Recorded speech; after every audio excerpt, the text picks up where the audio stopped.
welcome to the Kurt Locker, a podcast where we chronologically step through and discuss each film starring Kurt Russell. My name is Andrew Gormley, and I am one of your hosts. I am joined on this episode by my co-hosts. She also makes her eggs by splashing them around in a pot. Whitney Nelson. That's factually inaccurate. I make the best eggs of anyone you know. She gently coddles her eggs. So. I do. And that other voice you heard does think it's the smartest. Getting involved. Lindsey Nelson joins us again. Yeah, accurate. Wow, what a film! As you may have noticed, I was barely able to get intros together for you because this is not. I would not categorize this as the funnest movie I've ever seen. Mm-hmm. In fact, it was quite difficult to get through this film. But I feel like I am better for having watched it. So excited to get into it with both of you. So. Let's get the contact and housekeeping out of the way first, all that good stuff, and then we'll get into it. So, as always, I want to mention that you can find the podcast at 12and24.com. That's the numerals 12and24.com. You can email us, kurtlockerpod@gmail.com, or hit us up on Twitter at kurtlockerpod. I guess it's also worth mentioning, just because there's going to be a tiny update pretty soon, that we do have a store on 12 and 24 with some merch in it. And I don't think I've ever mentioned it before. But we sell a shirt or two a month, and I'm okay with that. We're not making any money off of it. We don't put our brand or anything on there. I just like making shirts. Yeah, it's not for promotion of the show. It's really just for promotion of Keanu Reeves and potentially soon to come Kurt Russell. Yeah, absolutely soon to come Kurt Russell. So that'll be probably after this episode. I'll post some new shirts that I just they're simple, they're goofy, but I mainly make them so that I can order and wear them. And then it just so happens that other people enjoy it as well. My Keanu John shirt is my favorite t-shirt. See? They're good quality shirts too. They are good quality really shirts. Nice. It's very comfy. It washes well. And also it's got the names of all of my favorite Keanu Johns. It's a great shirt. Don't take my word for it. Take mine. Whitney just endorsed it. Yeah. If you'd like, if you don't want to go on the website and you just want to chat with us, not in the context of this show, you could join us on our Discord and chat in real time and listen in live to the show, just like Claire is doing. I think maybe who else is here? Let me check. Lane Train's here. Lane Train's ready to talk. I'll buzz you in a second, buddy. Already raised the hand. It's great. People can raise their hand in the Discord to ask to be buzzed in. It's really wonderful. To do that, go to 12and24.com/Discord, and you can join along. And then finally, if you want to support us with a moment of your time, please share the show with your friends. Rate and review us on iTunes. Brings more folks into the fray. We game the algorithm and all that stuff. I'm going to let Lane Train speak. But I think we're going to move along pretty quickly here. But let's do this. I press these buttons. Let's see. Lane Train, are you ready? Are you here? Lane Train's here. What's happening, guys? Lane Train! First of all, I'm looking at my watch here. I believe you are a married man now. So if that is the case, congratulations, sir. Oh, thank you. And you want to know something? I want to tell you. Casey is definitely she's love of your life. Absolutely. You want to know something? She reminded me of the show. You better not miss this show. Adam is the man.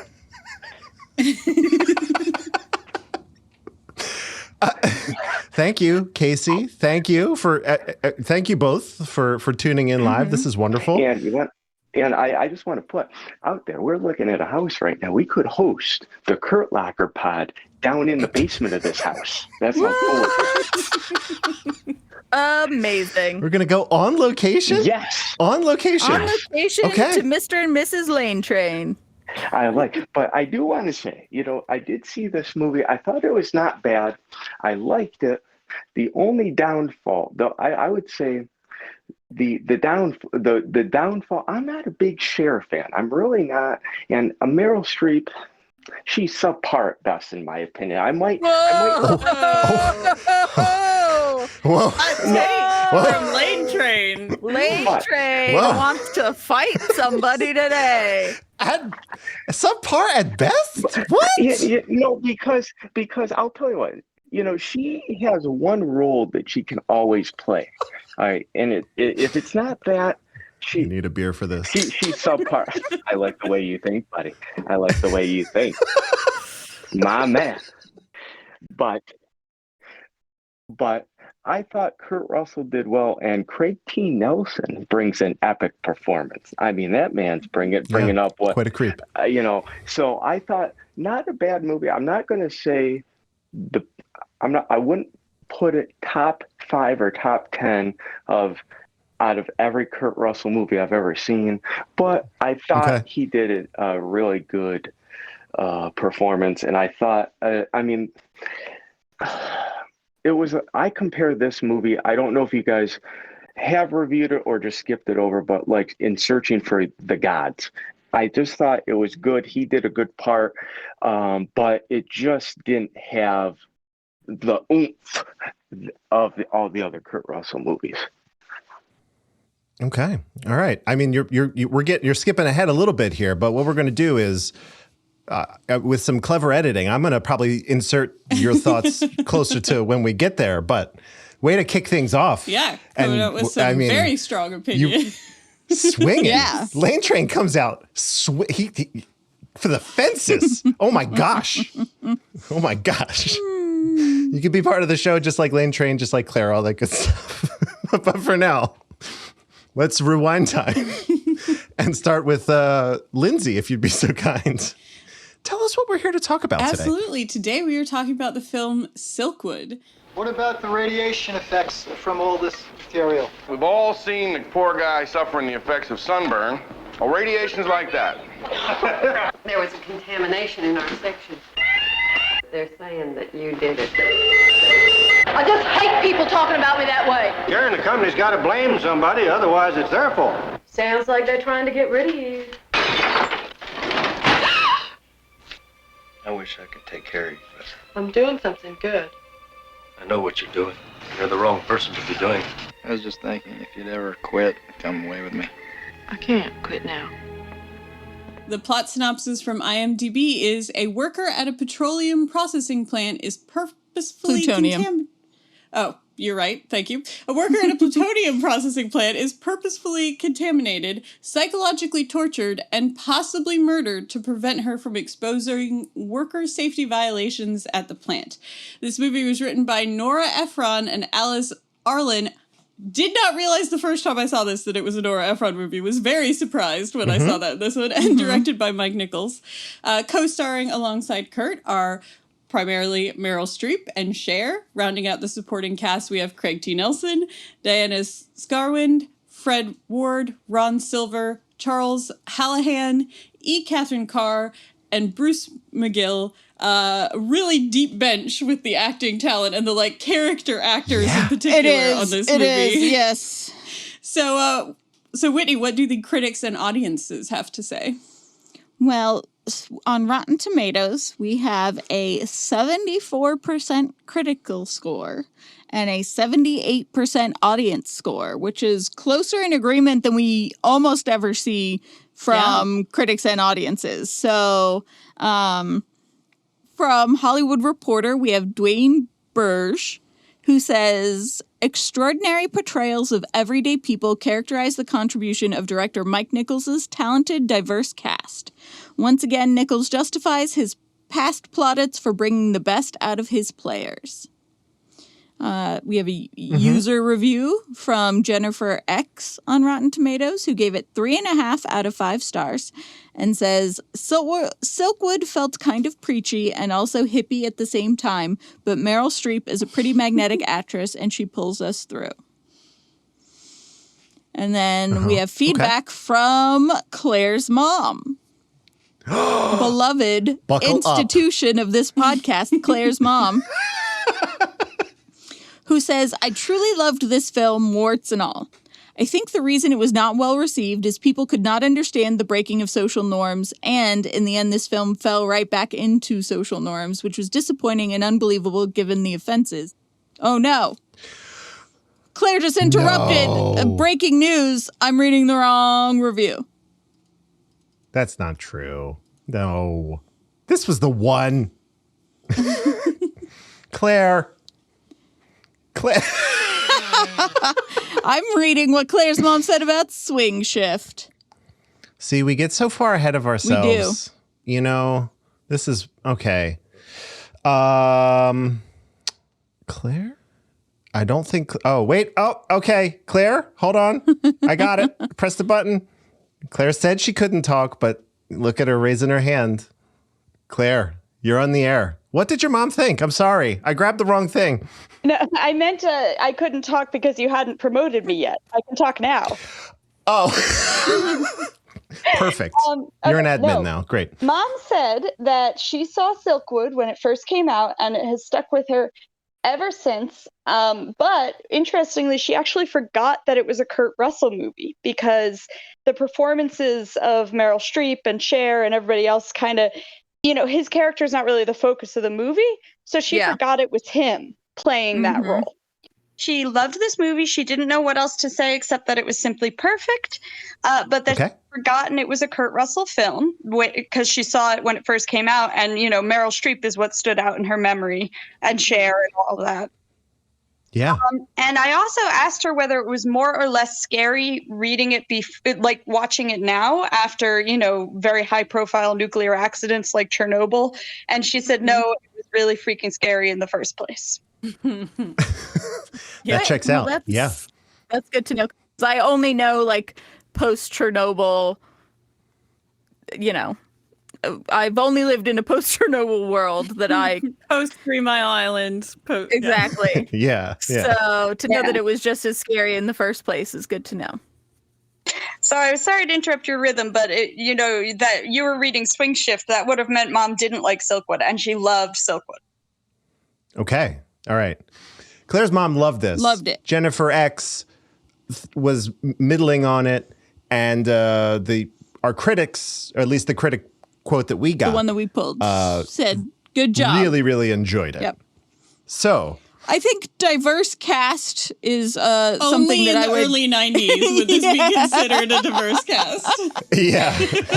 There are women in this movie. Exactly. Wow. And I think Fred Ward supposed to be playing a Native American? I believe so, but they do not say it outright. He definitely has the affect, right? Yes. Like the He's got a kind of Navajo accent, kind of, and he has the speech pattern and the accent, and then the one thing we really hear him say is a joke about Native Americans. Yes. Yeah. So that was something. I like Fred Ward. Don't get me wrong. I love Fred Ward. So I was hyped when I saw that he was in this movie.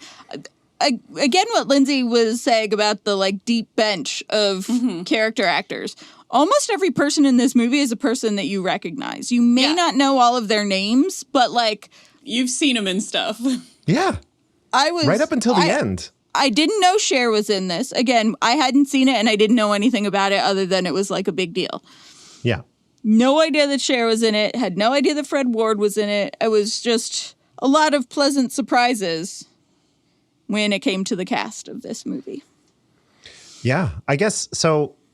Lindsey is the only one among us who had seen this prior to our watching of it. So I think I'd like to hear your thoughts first on it to see how long ago did you first see it? And then what are your thoughts on it now? Is it essentially, does it hold up in your memory? And then what did you think of it overall?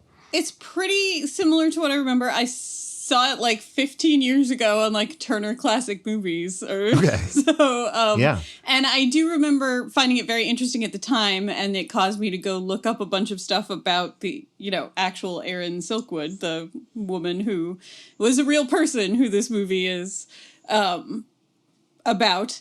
I did not remember, like I said, did not realize it was a Nora Ephron movie. It does not feel like a Nora Ephron movie to me very much, but partially because the women who are friends in it actually like and are relatively nice to each other, which is one of my big hangups with Nora Ephron movies, is that, like, all of her female There's a lot of, like, mean girl sort of dynamics to the relationships.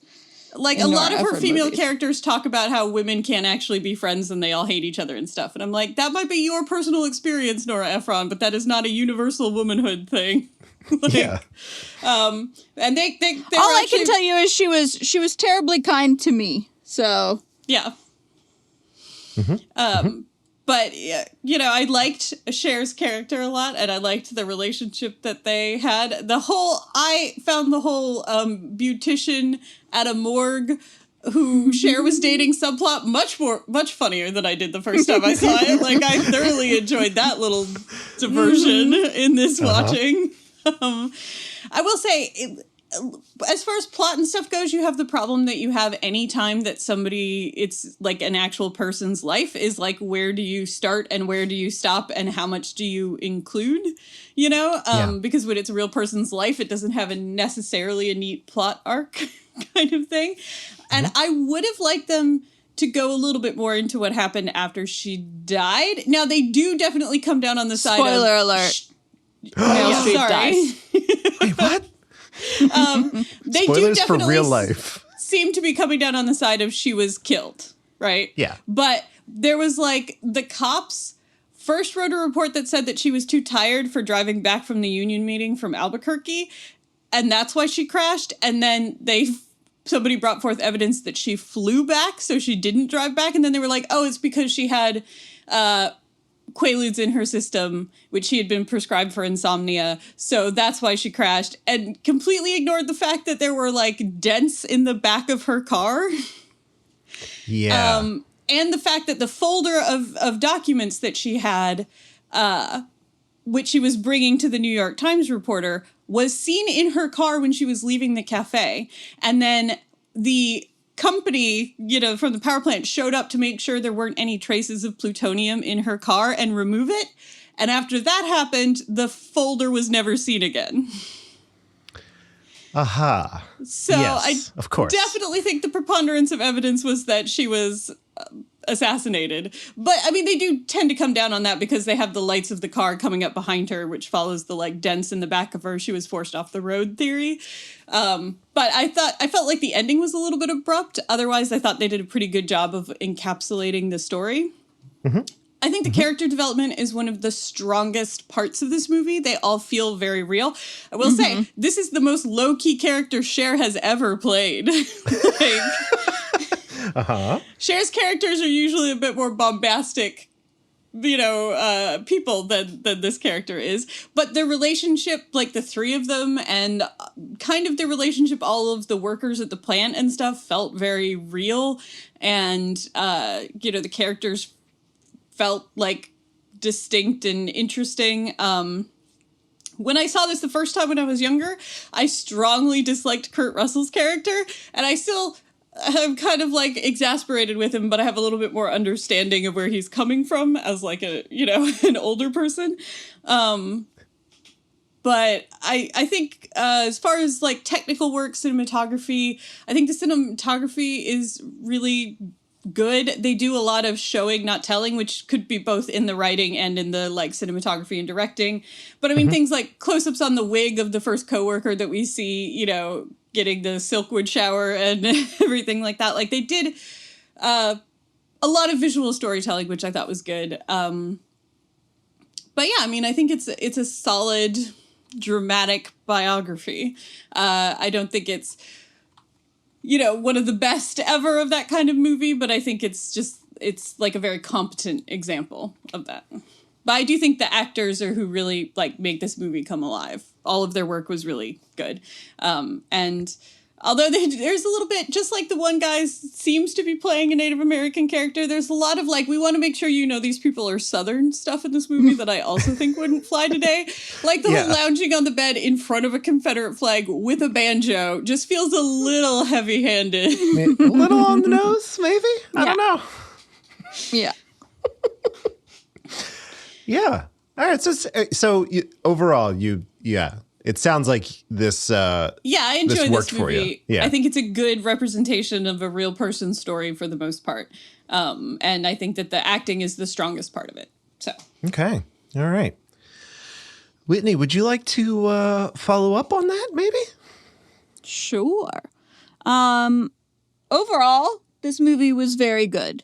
This is 100% not my kind of movie. This is never the kind of movie that I like seek out or super enjoy watching. Anything that's sort of that deals with the, obviously this is scandalous in a way, but it's also very slow, boring politics of corporations and people fighting against corporations. And that's never been my cup of tea as far as entertainment goes. It's all very important work in the real world, and it's very important that those stories get out. But I also think that it's just never the kind of thing that I will seek out. I did enjoy watching it, however. I definitely would put this, like, if you're putting this up against Erin Brockovich, which is a very similar feel of movie, I think this one's better. I think this one is more like Lindsey was saying. I think that the characters are so compelling and feel so real that you care about them in a different way than you do in Erin Brockovich. But it's a very similar sort of movie. It's, fighting against the big guy, getting people sick, and just different ways in which that happens. It's definitely more ambivalent because, like Lindsey was saying, they don't specifically say one way or the other. The movie does not take a stand specifically on, was she murdered or was it an accident? And it's possible that it was an accident and the company took advantage of the accident to get rid of her stuff. Or it's totally possible she was murdered. But this movie, like, Erin Brockovich wraps it up in a much prettier package than this movie does, where it just kind of ends. And you don't really know. There's a lot of, sort of ambiguity in how you could interpret the events and the story. And some people don't like that. I particularly like that. I find that's, while I don't love the sort of political stuff, I love a movie with an ambiguous ending. I love sitting with that feeling of like, I wonder how it really went down and not having someone give their opinion of it. So that really did it for me. I think that I was shocked by Cher, again, like Lindsey said. When I saw Cher's name in the opening title sequence, I was prepared for a very different kind of Cher. Her character was my favorite character in the movie. I think Meryl Streep did a great job. I think that pretty much everyone did a great job. Kurt Russell definitely did a great job. But I think Cher's performance was my favorite, which is not a thing I'd ever think that I would say. But I really like her character. I like how they handle the sort of gay aspect of it without making a big deal of a gay aspect of it. I just love the relationship between the three of them, the sort of dynamic of this couple and their, roommate who is best friends, but also in love with one of them. And I think that it felt very realistic in the way that was handled and the way that they interacted with one another. Also, interesting things like the way they're just casually selling weed on the side and stuff, and it's like very casually thrown in there. Like they don't do anything with it; they just put it out there. That like. The only note that I made while watching the whole movie, so towards the beginning, the old lady is talking about. She's talking with Meryl Streep about her daughter. Like, everyone talks about you. Oh, but I don't mind. I don't mind the pot stuff. And then she said, and I don't mind that kind of sex. And I wrote down, what kind of sex are they having that everybody is talking about? I assume extramarital is what they're talking about, that she's like slept around with some people or they are not married kind of stuff. But when she said, I don't mind the pot, no one cares about that, and that kind of sex, I was like, what kind of sex are they having that everyone at work talks about it? Well, that is one of the things that the company used to try and discredit her when she was testifying to like the Atomic Commission and stuff, was that she was a slut, you know, like in the terms of that she slept around. And so they make a point of that a couple times in the movie. I mean, stuff like she flashes them at work, and then, you know, even I was like, whoa, when Cher did the line of Meryl Streep saying, like, what if somebody, you know, came in and raped me? And Cher was like, who could rape you that you haven't already slept with? And I was like, yeah, that definitely wouldn't work. Movie made now. Could not say that line. That took me aback quite a bit. But yeah, that was one of the accusations that the company used to, like, discredit her, was that she was a loose woman. So, yeah. I mean, they make it very clear in the movie that she's sleeps around, which is fine. Claire says that she took that kind of sex to mean the character assuming that the three of them are polyamorous because they all live together and everyone knows that. And I believe... So that's definitely possible. That's not... Yeah. That was not what I... That's not what I assumed, but that's definitely a take that's valid. Cher's character was not a real person, whereas Kurt Russell's character was. So, like... Yeah, I think that's everything. I think Lindsey covered most of how I felt about this. This is definitely not my kind of movie. And I would say that if you did not enjoy Erin Brockovich, you probably will not enjoy this movie. But the performances are exceptional. Yeah. Meryl Streep started filming this less than a week after wrapping Sophie's Choice. I just have to say that is an intense year that she had, going straight from Sophie's Choice to this with less than a week break in between. It was a lot. What does that do to a person, you know? I don't know. Yeah, it's gotta take a toll. That's crazy. So this is what you said, Whitney, is very good, and it's a good jumping off point for me. That this is 100% not a movie that I would. It's not my jam, right? Mm-hmm. That said, literally what carried me through this was the three of our three leads actually disappearing into these characters. Like there came a point where I didn't actually even see Cher anymore. And that is like, I can't tell you how rare that is for me. Because just for me personally, like, and it's all three of them, right? Where eventually you're not looking at Meryl Streep anymore. And I think that is 100% what pulled me through this movie. There's a lot here that's very interesting, like stories, and it's multi-tiered too. It's like stories about class, and probably you two can back me up on this or not, but like very clearly to me, sexism in the workplace, the loss or like what's important and good about unions, right? And, you know, that sort of thing. And then the obvious like corporate fuckery that has just persisted in the years since, right? So like fighting the man. Yeah.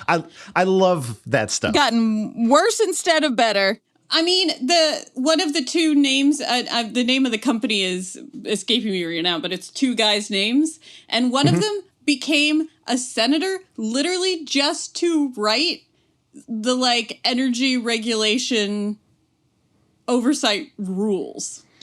And was very upfront about the fact that that's one of the reasons he was like gone to the Senate and stuff.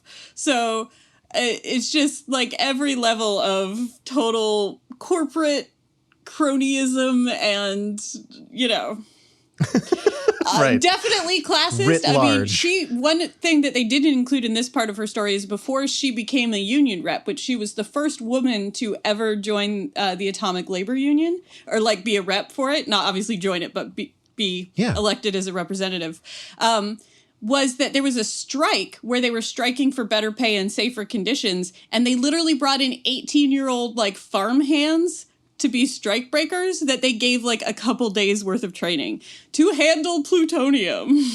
Oh my God. Yeah. So I hate that. Really hate that.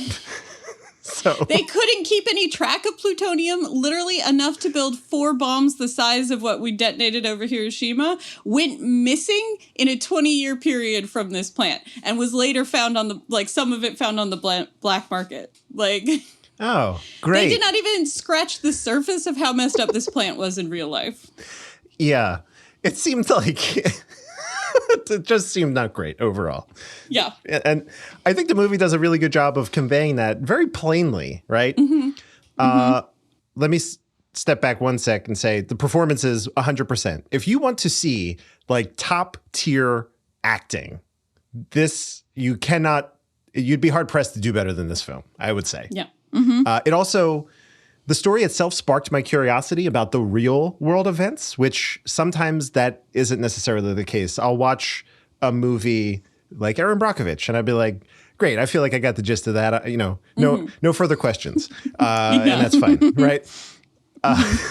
So this was the opposite of that. So I did a little reading, but again, not too much. I didn't want to like potentially step on trivia or anything like that. So just real life stuff. So as long as Charles stays away from true life, I think we'll be fine. Lindsey, I'll follow up on your point. One thing that I did not like about this movie was the cinematography. Now, hold for 1 second while I say that this movie was just so flat. And I think it was on purpose because that was one of the ways to make our actors pop, right? But like the backgrounds might as well have just been beige as far as I'm concerned because like that's all I remember about what's happening visually in these scenes. So I always say that sometimes in a movie that's tough for me, great cinematography or great technical work can also pull me through. That was not the case here. It literally rested solely on the actors. I think it was very competently shot. I like the visual storytelling, but like the lighting and the design of things like that, I wasn't too keen on. There's no panache. Let me put it that way. There's no like panache. It's just here's what it is. I think that was on purpose just to convey the sort of bleakness of the life of working in this place, of not really having anywhere else to go. I think that was on purpose, that it was like, this is not fun for anybody. Yeah. Mission accomplished if that was the goal, because oh my God. Yes. I want to talk about the ending. And so Whitney, you like an ambiguous ending? I'm okay with an ambiguous ending. I wanted more from this. And by more, really, all I really would have liked is about the next week of how Kurt Russell's character and Cher's character handled all of this. That's really kind of what I wanted, because I was so invested in in them as a trio that when one of them is removed, what effect does that have on the other two legs of the tripod? So I so desperately just wanted to, they did the flashback, which was literally just a scene we saw like moments before, you know what I'm saying? It was like just the other coverage of the same exact scene with Kurt. It just I think there would have been like a real gut punch. Not that it wasn't a gut punch, but even more so to see what these other two were up to. But beyond that, I am just kind of pleasantly shocked at how much I enjoyed this, despite the fact that it is so obviously not a movie that is within my wheelhouse. So there we go. Kurt was great. Kurt was great. And their relationship dynamics were really great. Like, they felt like people in a real relationship. their chemistry was good and everything. Yeah, I couldn't help but like, I think back to like, it seemed like they worked a lot. Clearly, it's like a lot of talk about doubles, double shifts and stuff like that. What did these people do when they weren't working? It seemed like such a, I don't know. He like fixed cars. I was gonna say they raced cars on the weekends. Yeah, and they smoked joints and looked at the stars, and that's literally from like him talking about her after like she died. So they race cars on the weekends and they smoke joints and watch the stars. Didn't really seem like there was many other options. They go to that diner like a couple of times. It seems to be the only other place anywhere remotely near them. Like really? Yeah. It was like the union was like, this is like a great hobby. Like, great. You got like, you're invested in something now. It was, that all that kind of storytelling that was a thing that I thought about. I was like, what do these people do when they're not doing this very dangerous kind of unsupervised, unregulated work? And the answer is not much. I just thought of one more thing that I did want to say, that I appreciate the way in which the gay element of this was handled, but I super appreciate seeing Kurt Russell go down on a woman in a movie. You see that so rarely, so infrequently. One of the reasons you see it so rarely is it majorly jacks up your rating. Yeah. To see a woman receiving pleasure is like that's a the whole highest thing. Rating bar. Yeah. We don't have time to get into that right now. We're going to stay tuned for our bonus episode. But like a dude getting a blowjob is like PG-13, and then a woman receiving pleasure makes it like X. Yeah. That's a lot. It's ridiculous. Yeah, there's documentaries about it. Go watch a documentary about it. This film is not yet rated is a great documentary that you should all watch instead of listening to me just one long sustained scream for like 45 minutes. Yeah. I just 45 minutes. I just really appreciated seeing a man comfort a woman and then go down on her. I liked that. Whitney, that was a big deal. I want to make a recommendation for you. If you haven't already heard this recommendation, maybe watch Ted Lasso. That's all I'm going to say. That's all I'll say about it. I don't know. Just based on what you just said, that's all. I'm just going to throw that out there.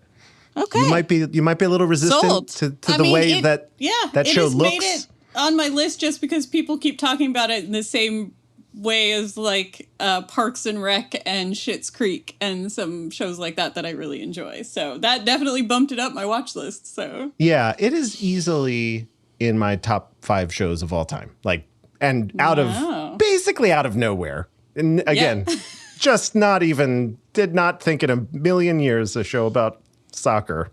Well, and more, but that's how they pitch it. So, well, the show being about soccer is the reason I hadn't watched it yet, but that I've heard only glowing things about it. So, yeah. Same. You'd be surprised how little soccer there actually is, potentially. Well, that's good to know, because I don't have a high tolerance for soccer. Likewise. So, yeah, we're in good company there. That's great. Oh, Claire actually said that's Whitney also, the rating for Siberia, the Keanu film, for the same exact reason, probably, for the going down. Yeah. Fascinating. Yeah. Okay, I have a documentary to watch now. You do. Yeah, you should watch this film. Is not yet rated. It is. You would enjoy that. Yes, you should watch it if you haven't. Okay, I haven't. I'm gonna. You would find it list. Fascinating. And find out about how you can show a woman being raped and it's still okay for a 14-year-old, but you show a fully clothed woman experiencing an orgasm and that's a hard R. That's an NC-17. I don't like it. I already don't like it. I rate the content 1 star, but the documentary probably 5. But the documentary is excellent. Conceptually, I don't agree with this, but I'll watch it. Well, just how much this arbitrary group of people who have appointed themselves like the judges of our culture have shaped American culture. and like the way that we view violence, and it's super fascinating. And I think you would get very, very into that documentary. All right. I'll report back. We've still never gotten your musical report, so you're falling behind. I am, but that is not that has not gone unwatched. At least some of those. So all right. I'll combine. I'll actually combine like a little bonus thing at the end maybe, and we'll get that together. My musical report from our episode on the one and only genuine original family band. Hells yeah! I did see them on Plex. I saw you downloaded them. Yeah, I did not know right if you'd watched them. Yeah. Yeah. I've watched two out of the three. Victor Victoria. It's very good, actually. So you nailed that one. Little spoiler alert. Okay. What are we doing? What are we doing? What are we talking about? Kurt Russell going down on Meryl Streep, which I think could transition us into the next question. That is a good one. Yeah. A brief moment of, is he hot in this one? If you just want to know what movies is he pretty in, that's a heavy burden for me alone to bear. Maybe just his character in the last one bugged me enough that I didn't think he was as dreamy. He's very dreamy in this film. Is he hot in this one? You know, I think it's the reverb on your voice. I think I said just enough. We might be able to go for a little more, but I think it's just enough. I'll open this question with with not knowing the exact percentage, but I'll go out on a limb and say Kurt probably has his shirt off for almost as much as he has it on in this movie. Would that be a fair assessment? Yes, that would be a fair assessment. I think he may have it off more than he has it on. Right. I didn't want to swing too far, but it's definite. It's at least 50-50, maybe 60-40, something like that. Yeah. Mm-hmm. Whitney, I got to ask, is he hot in this one? Yes, he is. Yeah. Okay. Yes, he is. Roger that. Even playing a banjo in front of a Confederate flag. It's undeniable. The magnetism. Undeniable. His skin is so good in this one. His skin is very good in this one. His hair is definitely less voluptuous than it has been in recent films. Yeah. But especially the hottest moment, if anyone wants to keep track of this or fast forward, when he's breaking up with Meryl Streep and then gets out of the car. Yes, agreed. And walks back to her and is choked up and so full of emotion, and it's so very genuine, but also it's so hot. Yeah. That was when he was the hottest, was when he was like, I feel like there's two of you and I'm in love with one of them. The other one's but also when he got out of the car and walked back and he was like, I loved the whole thing. Yeah. I loved all of it. It just can't keep going. But when he gets choked up and the way that he strides towards her with purpose and full of emotion, he's hottest in that particular moment of the film. All right. But yeah, he's pretty dreamy in this one. Lindsey, I'm sure your feelings mirror similarly, yeah? Yes. Check. He's hot. Also, I feel like in this day of MCU with the Hemsworths and the whatever, it is very nice to see a guy being a babe who's not hasn't worked out and only eaten chicken breasts and cod for a year leading up to this movie. Absolutely he's hot in a very realistic way. He's clearly in shape, but he's also a person. And he looks a little baby faced in this one and stuff in a way that he'd kind of moved away from in the last Carpenter movies, which I do think is really appropriate because the real life, he was significantly younger than her, which was part of the thing that was scandalous in town, is that he was 6 or 7 years younger than her. She was very flattered because she'd gotten out of her bad marriage, which, and moved to this town to do that. And he talked about how attractive she was, and she was wearing the white jumpsuit for the plant. And she was like, well, if he thinks I'm hot in this, then Wait until he sees me like otherwise, you know. But yeah, he was significantly younger than her, at least from the general opinion of the day, you know, that it was. Okay. Did you, I think, I'll go ahead and say yes. I think it was a pretty interesting choice to, pour a beer over his head and shirtless body. That was a pretty interesting choice. Yeah, an interesting choice. Yeah. I found the execution and the brazen. I don't even know what I'm trying to say. I was like, I don't either. Where are you going with this? That's attractive, that act, even though at its core, it's the exact opposite of attractive. Does that make sense? Yeah, but he went for something, but it doesn't make any goddamn sense, you know? Like now There's you're just covered in beer. Research into why like things covered in liquid are sexy to us and stuff. And it's because it gives us an idea, like our brains process like liquid or oil or water, why everybody like shots of people coming out of the water and stuff. It helps us process the texture of the flow of fluid over a surface, like makes us easier able to picture what it would feel like to touch that surface. It's like a way that our brains process, which is why when we want to make people sexy, we douse them in liquids. Yeah. Oh, that checks out. Well, yeah. And in all of cinema, okay, I understand now. Because it gives us I guess a that's why it worked textural for me. feel of what would feel like to run your hands over them.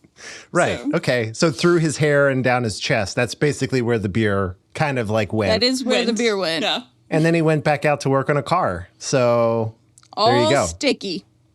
Right. He didn't. It was a lot. He drank about 3 sips of the beer, and then he poured almost the rest of the can on himself. So couldn't have been more refreshing than drinking the beer. Not even close. So there you go. There you go. That's unanimous, as it almost always has been. Hot They've in been this fairly one. consistent. Yeah. To steal, what was this turn of phrase from last episode? Let's do a capitalism. I like that so much. I'm gonna keep saying that one. I want to talk about Skillshare again. Skillshare. I am sad to say that because I have not been really receptive to the script ideas that they have given me, that I have been underselling this deal because I just archive those. If it doesn't have how many referrals we put, I just archive it. I don't care. It turns out that our deal is for a month of Skillshare for free. I've been underselling it for just like 14 days or 15 days or something. So for a whole month, you could sign up and be a part of this thing where you learn essentially whatever you want. I don't know if you could learn how to work in a plutonium plant necessarily. Again, I feel like there's probably some regulations involved there, but not if you worked for this particular plant, but one now I would hope that there's some right, better. exactly. But maybe how to touch up negatives. Yeah. If you are a film photographer and you need to touch up negatives for whatever reason, nefarious or otherwise, I'm sure you can learn how to do that on Skillshare. Lots of classes on photography, lots of classes on design, video, podcasting, all sorts of stuff. You could learn it all. Again, I undersold it in my copy, which I did, I don't know, episode 5. They've since updated it to 38,000 classes. So, oh my God, there's 8,000 more classes. So that's a bargain. Yeah. I don't know. That's a good deal. On what? God only knows. Everything. The great thing that I like about Skillshare, in a nutshell, great outlines. You know what you're getting into. You're paying one monthly fee that's pretty low to essentially, you could learn a whole smattering of things in a month, truly, if you budget your time and, Unlimited have the time and budget it. Yeah. The only thing that's going to slow you down is you. Yeah. How motivated are you? Really? that's what I've been doing. So I am actually also in the process of getting together my next class for Skillshare. I have one on there currently. We could learn some video editing, do some stuff like that. I realized I checked in on that class because it's a little automated. It's all pre-recorded, and you just go and you watch and you learn. I have taught 6,500 people on that platform just with that one class. So that's awesome. It's pretty cool. Yeah. I was like, I had not checked in a little bit on the number, and I was like, holy, that's a lot of people. If you would like to give it a shot, whether you're learning from me or learning from someone else, you go to 12and24.com/Skillshare. It's in the show notes. It's also on an advanced podcast client. Just tap on the artwork right now. It'll take you there. It'll be my invite code. It'll say Andrew has invited you. You sign up. You get a free month now. It's not even 14 days. It's a whole month. You have no excuse. You could learn a lot in a month. That's so much time. You could learn so much. Yeah. And then if you want, it's $15 a month to month after that, or like $8 and some change if you pay annually, if you prepay for the whole year, which is a pretty decent deal if you're asking me. Mm-hmm. And that's it. So 12and24.com/Skillshare. I've been underselling it. It's incredible. That's it. Capitalism. Completed. I was literally going to say the same thing. And scene for capitalism. That's a wrap for capitalism. Oh, if only we had that power. If only. If only. Maybe we wouldn't have so much corporate fuckery if we had that kind of power. Mm-hmm. Damn. Mm-hmm. Wait, maybe we do have the power, but we just don't have the, we just don't have the will. Is that it? As a society? Oh, I have the will. Well, yeah, as a society at large. Well, sure. Okay. If you're extending the we out to the, human race, then yeah. the we, yeah. I'd have no doubt that we, lowercase w, sure. But there it is. There it is. Okay. I think it's time for something wonderful. Are you both ready? I am. I'm ready. I was born ready. Oh my God, let's do this. Figure it out, asshole. We're gonna find out who's who. I'd peg us at a D- for this kind of thing. Keeping you at a disadvantage is an advantage I intend to keep. Think you can win on talent alone? You don't have enough talent to win on talent alone. I don't remember, okay? Ask about horses again, I'll slap you red. Hey! That was fun! My favorite part is the asking about horses line. It was like, you could tell I was like running low on material.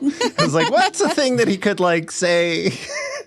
I don't think we've ever been asked about horses so far. So not so far, but we haven't hit full cowboy yet. I mean, there's been quite a bit of cowboy, but there's more cowboy coming up. We're going to get into it. This is Figure It Out, Asshole. If you haven't guessed, this is our quiz show where the host will ask each of us 3 questions. If one of us gets the answer wrong, the other participants have a chance to steal, assuming they remember the remaining answers. And our master of ceremonies will fill us in on any other rules that pop up along the way. So without further ado, coming to you live from the void, it's Charles Nolan. Hello, everybody. Hi, Charles. Hey. How is everyone doing today? Doing all right, Charles. How about you? I'm doing quite well. It's good to hear. It's good to hear. Is everyone ready for some trivia? Yes. Yes. Let's do it. I have a feeling Lindsay's going to crush this one. Just based on how much she's already put out there. Information spouting. Yeah. I was listening in, and yes, it does seem like that is likely the case. Damn it. Okay. Oh, wait. Before we get started, let's try this. Lane Train is going to pop in for 30 seconds, but here we go. Lane Train, you got to say something to Charles. You're on. Go. All right, Charles, I just want to tell you something. You are a better game show host than Pat Sajak and Mr. Jeopardy himself. I mean, the man cannot be beaten. I'm going to say you should take over Jeopardy right now. Bang, baby. Yes. Agreed. Hard agree. Very, very kind of you, Lane Train. Thank you. My for the man. kind words. The pressure's on this side of the phone, guys. Incredible. Thank you, Lane Train. Jeopardy in the void is the question. I don't know what that is. I'll send you some clips, Charles. I'll send you some clips. You'll know what an honor it is. I do have one question, and that is, what is Jeopardy? It's very astute. I'll take my answer offline. First question goes to Lindsey. According to the sign that we see on the road in the opening credits, how many miles is it to Crescent? Is it 3, 4, 5, or 6? 3. That is incorrect. Steele. Whitney. 6. That is incorrect. I don't like this. Steele. Andrew. 5. That is incorrect.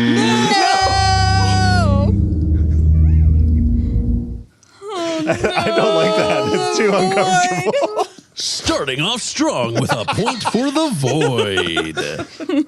Oh my gosh. Moving on to Whitney. Yes. Which number box is Karen working on when the trainee tour comes by? Is it box 1, 2, 3, or 4? Box 3. That is incorrect. Steele. Is this how the void wins? I believe I heard Lindsey steal. Yes. Box 2. That is correct. Nicely done. All right. Moving on to Andrew. Okay. Effective July 1st, what is the new price of all cigarettes? Oh boy. Is it 45 cents, 60 cents, 85 cents, or $1? God damn it. I already forgot the first two. 85 cents. That is correct. Yes! That was pure luck. I was like... You remembered the only one you needed, Andrew. Yeah. Thank God. Oh my gosh. Luck does count. So congratulations. Back up to the top with Lindsey. Cher described working with Kurt Russell as being with what kind of family member? Was it a father, a brother, a cousin, or a son? A cousin. That is incorrect. Steele? Whitney. Brother? Like a bossy brother. Yeah. That is correct. There you go. Mm-hmm. And back to Whitney for the next question. Present. Present is not one of the options. What brand of beer does Drew drink throughout the movie? God damn it. Is it Budweiser, Yingling, Shiner, or Coors? Shiner. That is incorrect. Steele. I heard Lindsey first. Damn it. Coors? It was Coors. There it is. That's what I was thinking. I was like, I think Bud's a little too ostentatious for most movies. It's like that can't. I would have noticed if it was Bud. Yeah, that can always has a lot going on, you know? Mm-hmm. Yeah. Moving on to Andrew. When the real-life Karen Silkwood set off the radiation alarm when entering work, how many times above the safe limit was her contamination level? Was it 20 times, 30 times, 40 times, or 50 times above the safe limit? I want to say 40. Is that your actual guess, or is that just what you want to say? 40. Yes, 40. That is correct. Yes. I was Nice. so poised to steal that one of you. I am confident that you were. I could feel Lindsay like vibrating on the other end of this call. Back up to Lindsay. After Karen tells the union about the doctored negatives, we see a marching band. The color guard is waving their flags around. What colors, plural, were on the flags? Were they red, white, and blue, yellow, white, and blue, red, green, and white, or yellow, green, and white? Red, green, and white? That is incorrect. Steal. Whitney. Yellow, green, and white? That is incorrect. Wait. Red, white, and blue. That is incorrect. No! They were yellow, white, and blue. I lost the thread after red, white, and blue. That's a tough one. That's a tough Void one. is doing uncomfortably well. Yeah, the Void's doing better than me. Lindsay, save us. Moving on to Andrew. Okay. Which site did Karen ask to stop in front of while visiting D.C.? Was it the Lincoln Memorial, the Washington Monument, the Jefferson Memorial, or the World War I Memorial? The Lincoln Memorial. That is correct. Yeah. Nice. Okay. Thank God. Moving on to Lindsay. When sitting outside, thinking and drinking, what liquor is Drew drinking? Was it Crown Royal, Tennessee Williams, Jack Daniels, or Jim Beam? think it was Tennessee Williams. That is incorrect. Steal. Whitney. Jim Beam. That is correct. She knows her stuff. She knows her stuff. When it comes to ethanol, I know what I'm talking about.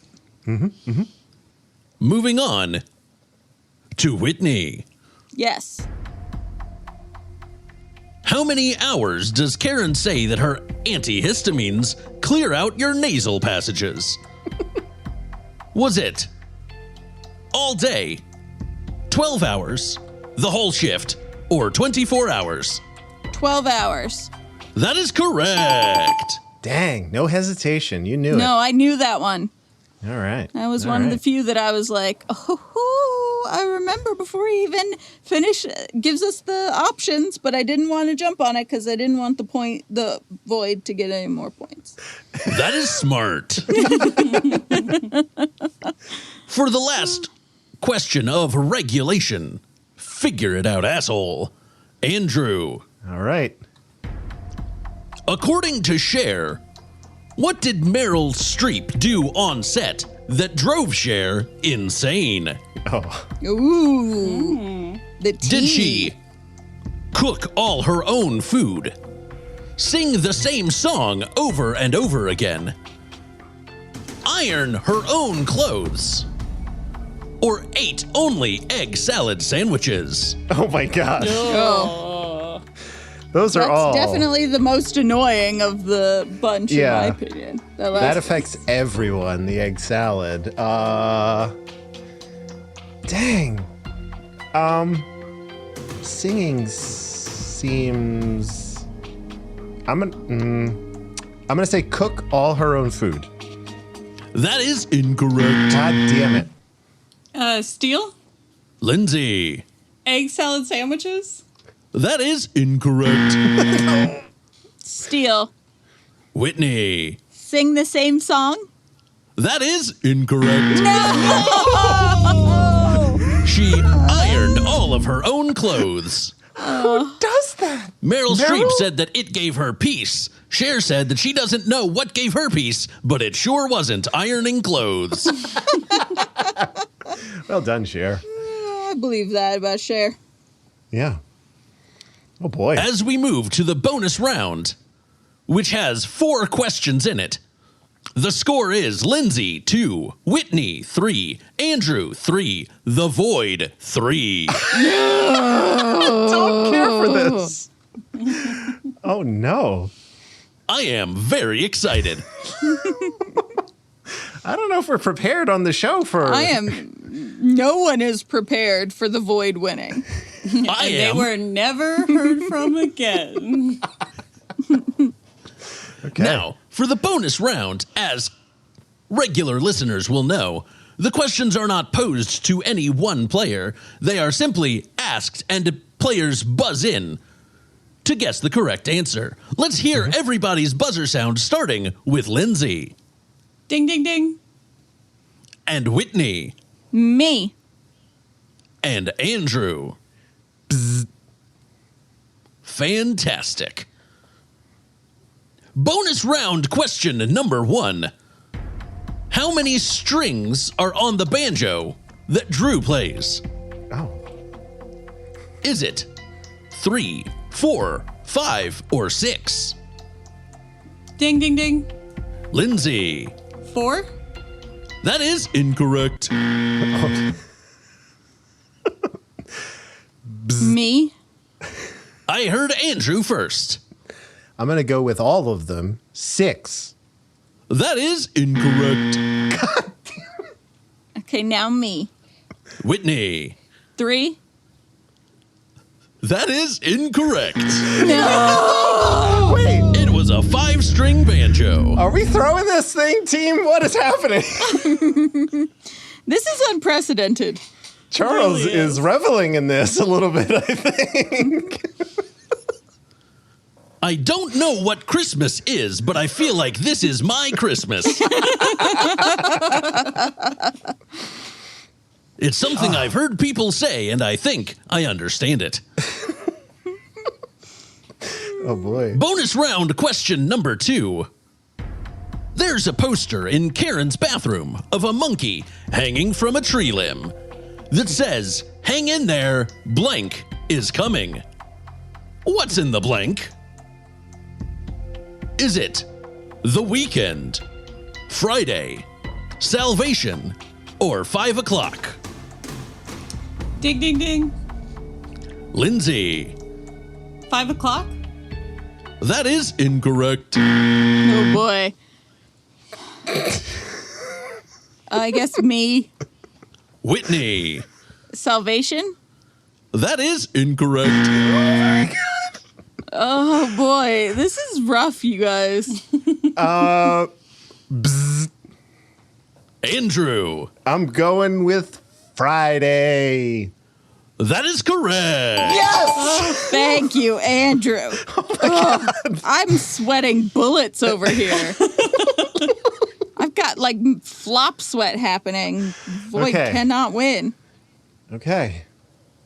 If that's the way you feel, may I suggest, get good, scrub. Oh! Charles. Whoa! Bonus round question number 3. By how many votes did they win the union election? Was it 7, 14, 21, or 28? Ding, ding, ding. Lindsey. 21? That is correct. All right. Nice. Okay. For the final question, unless we need a tiebreaker. How does the score is currently 3 to 3 to 4 to 4. Oh boy. I don't know. The Nelsons have 3. Andrew and the Void have 4. I don't understand. How do you tiebreak with the Void? I don't. You have to get it right. on the money. We'll cross that bridge if when we come to it. Oh my God. Okay. Oh boy. The bonus round final question is, how much did the producers pay for the character rights from Sherry Ellis, whose character was renamed Dolly in the movie, played by Cher? Was it $53,700, $67,500, $72,500, or $100,000? Oh my God. I hope you two got the first Ding, two. ding, ding. Lindsay. 53,700. I don't remember the end. That is incorrect. Oh my God. Oh my God. I don't know.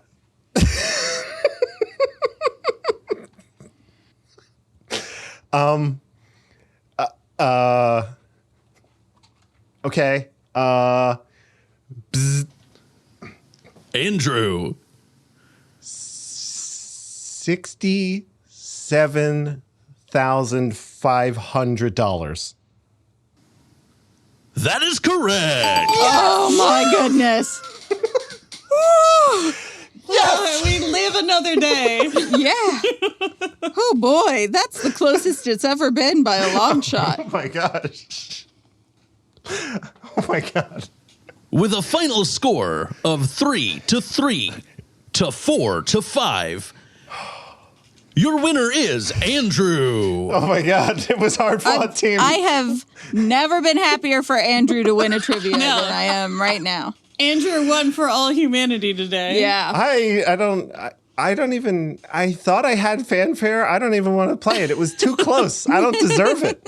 We don't deserve it. Oh my God. A win is a win is a win. You deserve it. It's without true. question. We should celebrate this Thank moment. you. I don't actually have the fanfare. So, yeah, that's fine. I'll put it. I'll insert it right here. And you were meant to be here tonight. Yeah, I did it. You did. Huzzah. Huzzah. Huzzah. Oh my God.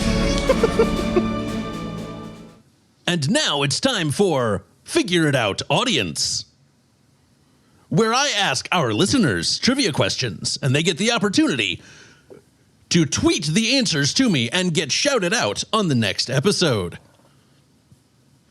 Last episode, the Figure It Out Audience questions were: whose shadow is it that we see when the dog walks into the room early on? At Claire Marinello correctly guessed that was the dog trainers. Oh. Nice. Interesting. Okay. Our second question was, how large is McCready's hat that he wears when piloting the helicopter?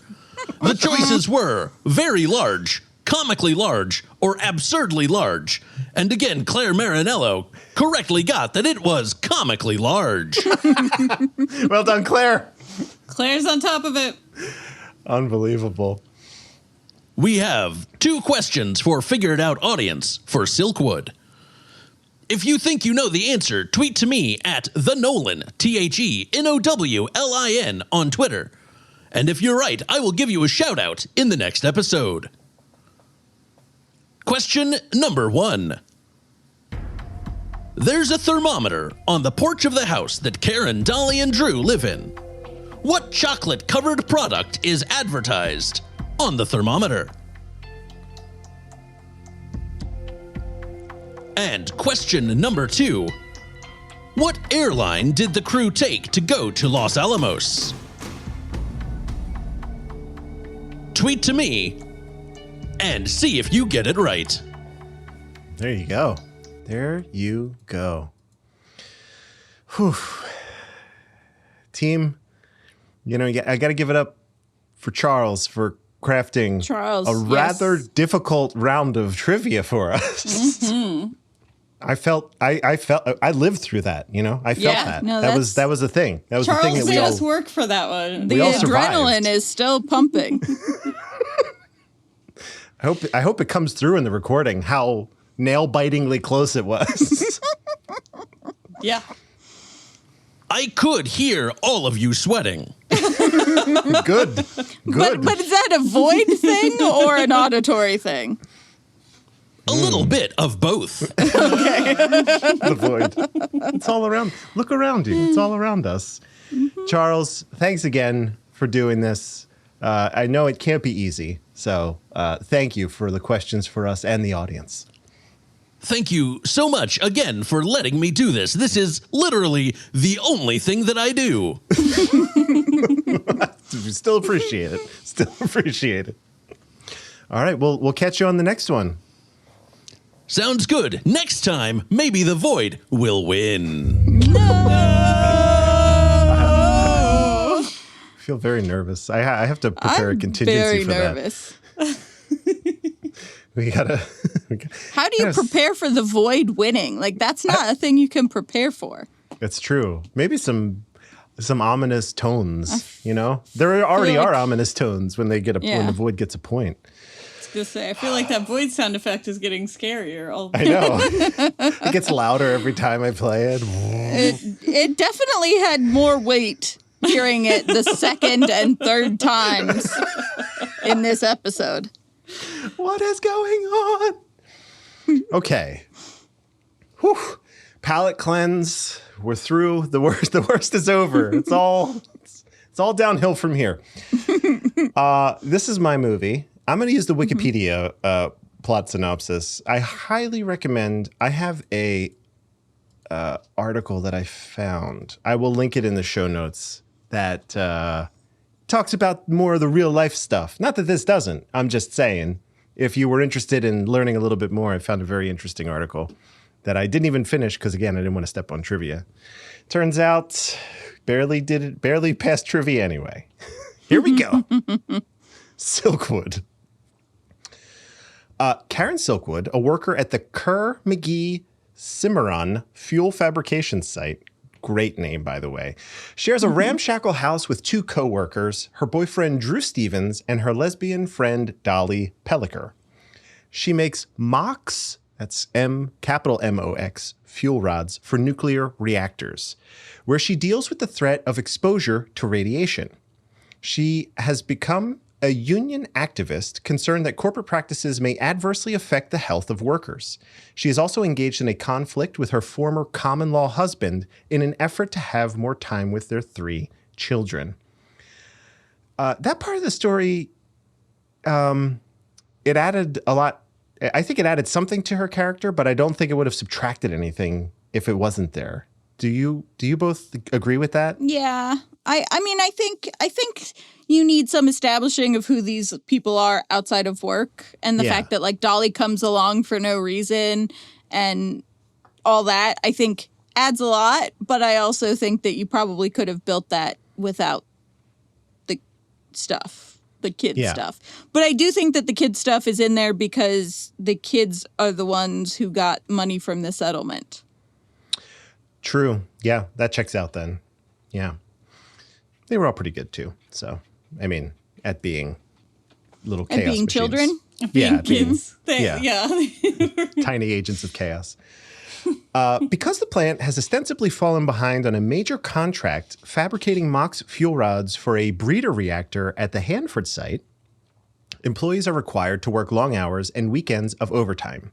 She believes that managers are falsifying safety reports and cutting corners wherever possible, risking the welfare of personnel. Karen approaches the union with her concerns and becomes active in lobbying for safeguards. She travels to Washington, D.C. to testify before the Atomic Energy Commission.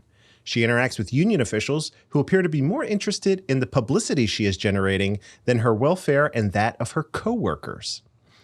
When Silkwood and other workers become contaminated by radiation, plant officials try to blame her for the incident. When she sees weld sample radiographies of fuel rods being retouched to hide shoddy work, and that records of inadequate safety measures had been altered, she decides to investigate further herself. Complications arise in her personal life when Angela, a funeral parlor beautician, joins the household as Dolly's lover. Unable to deal with Silkwood's obsession with gathering evidence and suspecting her of infidelities, Drew moves out. Those feel like two different thoughts that kind of just, I mean, I guess that's the order of operations that happens there, but... I mean, he did get all huffy when he saw her posing in those pictures with the guy from the Atomic Energy Commission and stuff. Yeah. But they didn't really do anything with that. They kind of like set it up to be a thing, but then it didn't really go anywhere. It's true. It's true. Once she feels she has gathered sufficient documentation, which she has been doing, we see her do through a series of like kind of clever maneuverings here, I think, especially with the pills in the drawer. I thought that was spot on. Silkwood contacts a reporter from the New York Times and arranges a nighttime meeting. In the film's final moments, Silkwood leaves a union meeting, carrying documentation of her findings on her way to meet with a journalist. She sees approaching headlights in her rearview mirror. The scene fades out as the lights draw up so close that they distract and blind her, preventing her from seeing the road ahead. The scene fades in, again, on the aftermath of her fatal one-car crash. There are no documents to be found in the car wreck. Fin. The end. That's the movie. That's it. That's it. And I'm just, I'm going to go out on a limb and say they killed her, Yeah.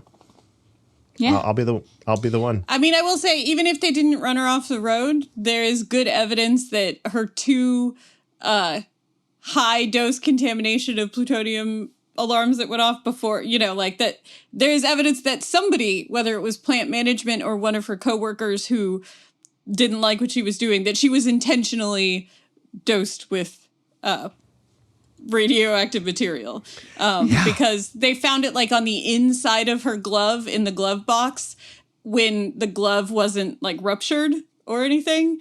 And definitely looks like she was dosed with enough to kill you doses eventually anyway. So whether they drove her off the road or not, somebody did definitely try and kill her. Yeah, there was a death sentence either way. One quick and one very slow and potentially painful. So we are at a very fun part of the show where we make our recommendations for this movie. Whitney, We are at that part. Do you recommend this movie?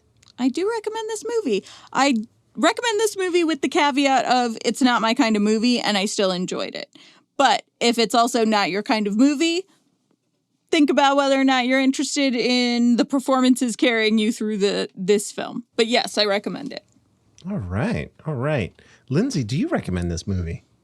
I do, especially if you're looking for something with like really realistic, grounded character drama kind of thing, then I would absolutely.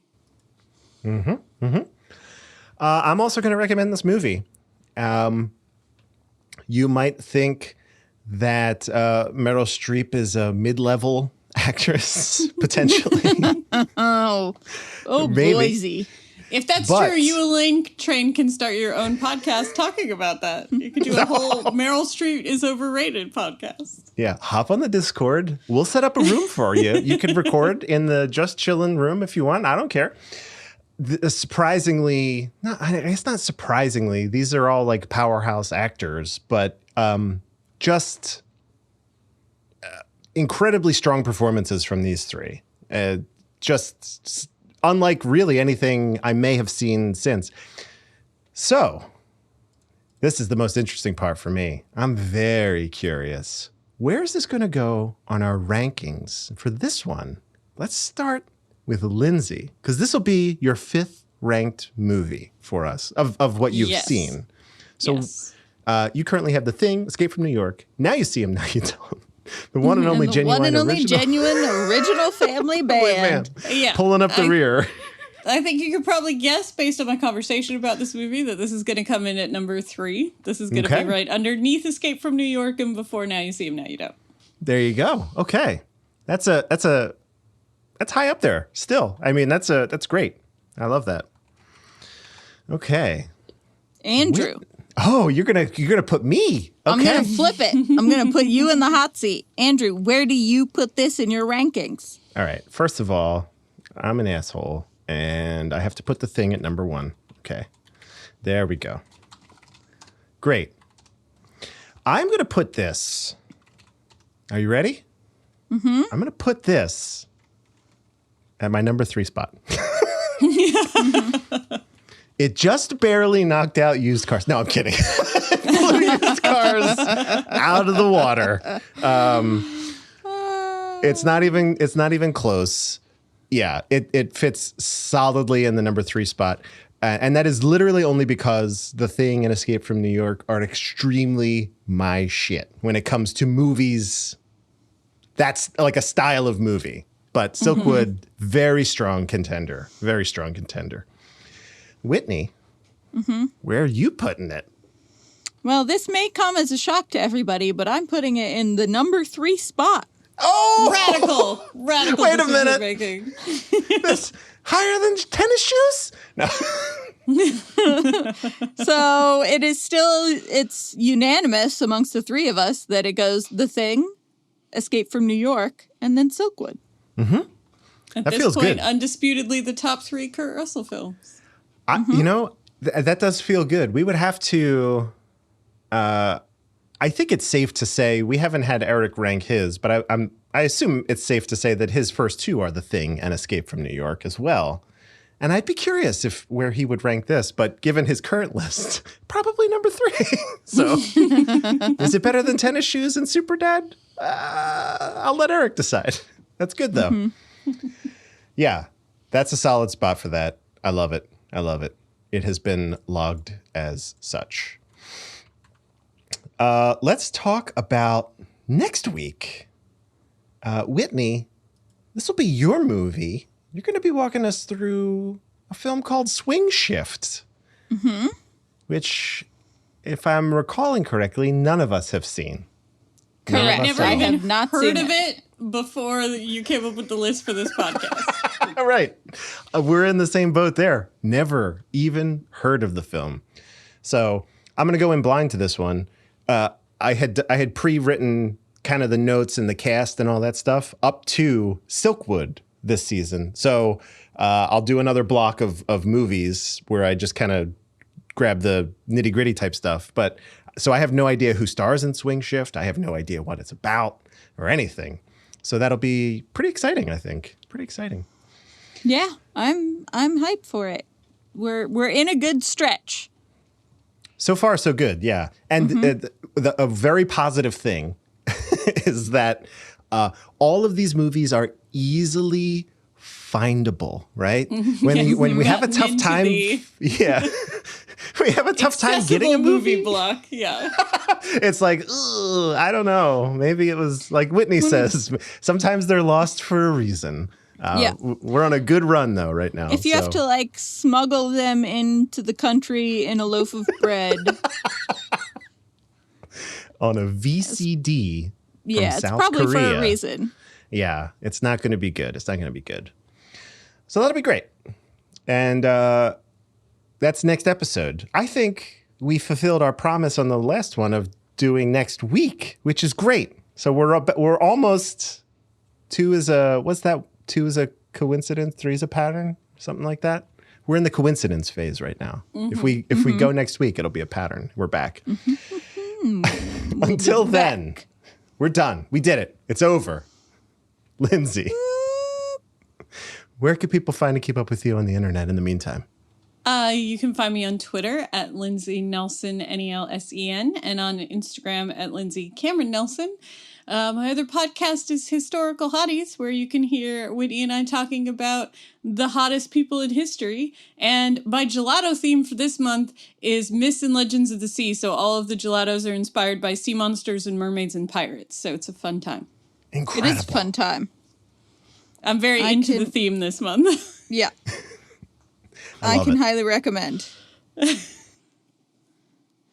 going to mix it up this week. And I'm going to say, follow me on TikTok. What? I am at Whitney Nelson 0. It is still mostly for pets, but you can see It them is in still motion. mostly my pets. It is far less foodstagramming though. So if food is not your thing, but watching my animals be derpy is, follow me on TikTok. There you go. Do they have? I've only you made have, like 5 soundtracks? videos. I'm way too old for TikTok, but I'm on it anyway. Can you put the filters on the animals? Does that work? Oh, okay. All right. Might have to sign up for TikTok then, I guess. I don't know. We'll see. Andrew, where can they find you? See you on TikTok. Not on TikTok. Not yet, at least. I don't know. We'll see. You can find me on Twitter and Instagram are the two primary places at Dark Driving. I have been burning through my backlog of movies and television shows to watch, and I post little reviews on my Twitter about them. I recently finished Hacks on HBO starring Gene Smart, and it's an incredible show. I recommend it to everybody. It really affected me in a positive way. I really, really enjoyed that show. I highly recommend it. You can see more about me talking about that on my Twitter, but go there if you want to. And that's it. And in the Discord, 12and24.com/Discord, of course, do that. It's time to press a button. Where's the button? There it is. It's a good button. I love it. Thank you, Clara. Thank you, Lane Train. Lane Train rates Silkwood at his number 5 Kurt Russell film. So there you go. Not bad. Not bad. In the immortal words of Jack Burton, sit tight, hold the fort, and keep the home fires burning.